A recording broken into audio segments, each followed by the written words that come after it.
મજામાં છો ને? બસ અલ્હમ્દુલિલ્લાહ. હો તારી દુઆ છે. ઘણા દીથી વિચાર કરતો હતો કે તમારી મુલાકાત કરું. આવું શું તમે આજે મળી ગયા? તમારી હારે બહુ જરૂરી વાત કરવાની હતી. બોલ બોલ, આજે કોના સુનો સોપડવો છે? અરે આજ સુધી તમે બધાયને સુનો સોંપડતા હતા, પણ હવે એવું લાગે છે કે તમારે રોવા માટે દાળિયા કરવાના વારા આવ્યા. સમજો નહીં? એલા હવે અસલમ, તું શું બોલે? એટલે તું કહેવા શું માંગે? જરાક આમ પેટ ખોલીને તો વાત કર, તો મને કાંઈ સમજમાં આવે. તો સાંભળો લ્યો, તમારો દીકરો લાલ્યો છે ને, લાલ્યો એના દોસ્તારો હારે રોજ રાત્રે મોડે સુધી મોબાઈલમાં પબજી, ફ્રી ફાયર અને તીન પત્તી જેવી ગેમો રમીને 5 લાખ રૂપિયા હારી ગયો છે. માયરા હો અસલમ હોય. અને એવાય વાવડ મળે છે કે એના દોસ્તારોમાં નશાની મહેફિલો જામે છે, નશાની. લાહોલ વલા કુવત. એલા ઈ આટલી બધી હદે પહોંચી ગયો તો મારું દિવાળું નીકળી જાય. હો દિવાળું નીકળી જાય નહીં, નીકળી જ ગયું એમ સમજો. કાશમ કાકા એને માથે એટલું લેણું કરી લીધું છે ને કે એક જ અઠવાડિયામાં લેણા વાળા તમારા ઘરે ધામા નાખવાના છે, ધામા. એલા અસલમ, હું આ તારી કાકીને નાશ પાડતો છો કે તું એને આટલા બધા પૈસા વાપરવા ન દે. જો કોકની આ આડા રસ્તે સડી ગયો ને તો આપણા બધાયનું દિવાળું નીકળી જવાનું છે.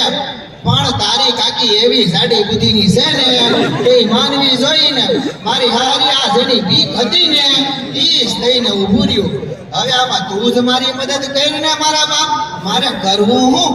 પણ કાશમ કાકા, તમારો દીકરો લાલ્યો બગડો, એનો ટોપલો તમે મારી કાકી મધે હું લેવા ઢોળો છો?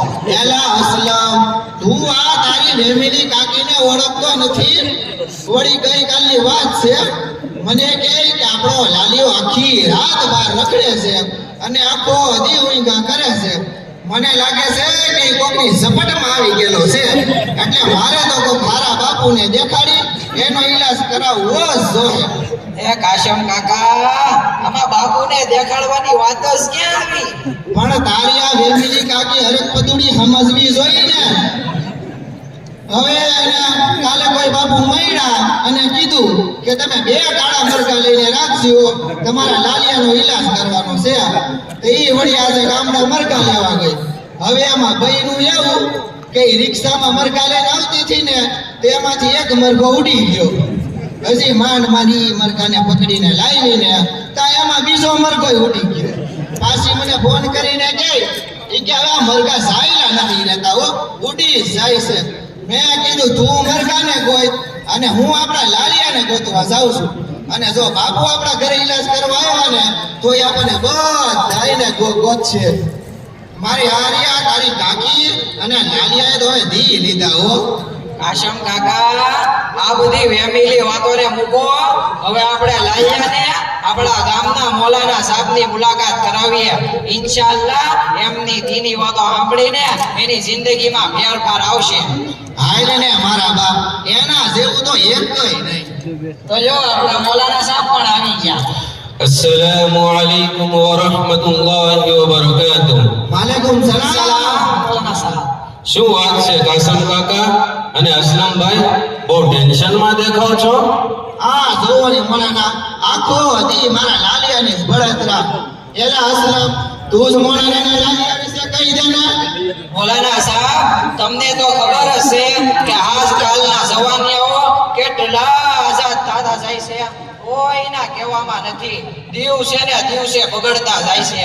કાશમ કાકાનો લાલ્યો એના દોસ્તારોના રવાડે સડી ગયો છે, એનું જ ટેન્શન છે કાશમ કાકાને.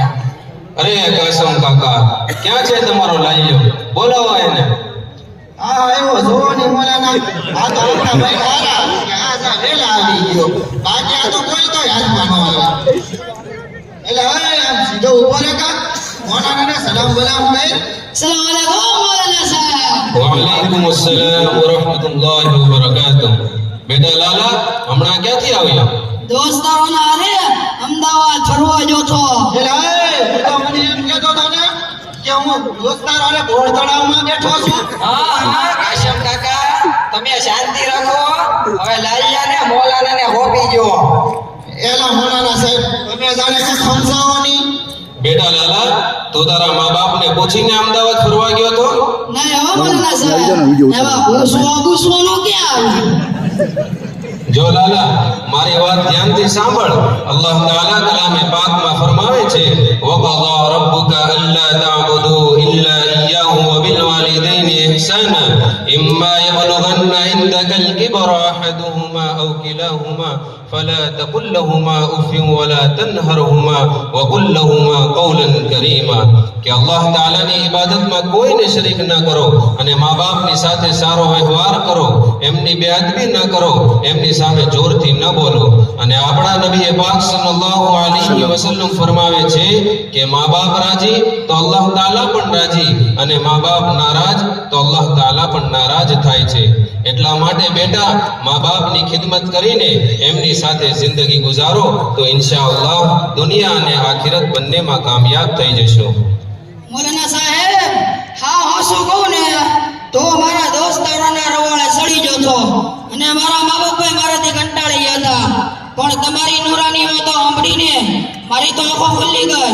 હવેથી ઇન્શાઅલ્લાહ મારા મા બાપને નારાજ નહીં કરું, હંમેશા એમને ખુશ રાખવાની કોશિશ કરીશ અને આજથી મારા દોસ્તારો હારે રખડવાનું પણ બંધ કરી દઈશ. મોલાના સાહેબ, મને એવું લાગે છે કે આ તમારી વાતો સાંભળીને મારો લાલિયો સુધરી જાય હો.